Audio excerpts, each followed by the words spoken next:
I want to welcome the decision by the claimants to drop their case against me.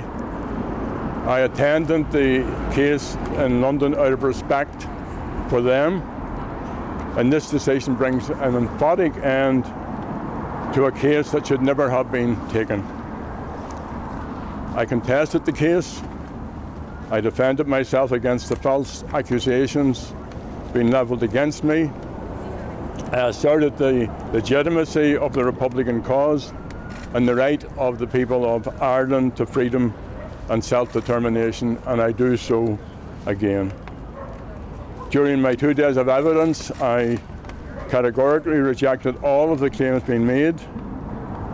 I'm glad to have been one of those among many who brought an end to the conflict, and we now have, through the Good Friday Agreement, a peaceful and democratic way to go to a new Ireland. And that needs a renewed focus. That means trying to build an Ireland that's respectful of all its people, that's tolerant, that's based on equality and respect.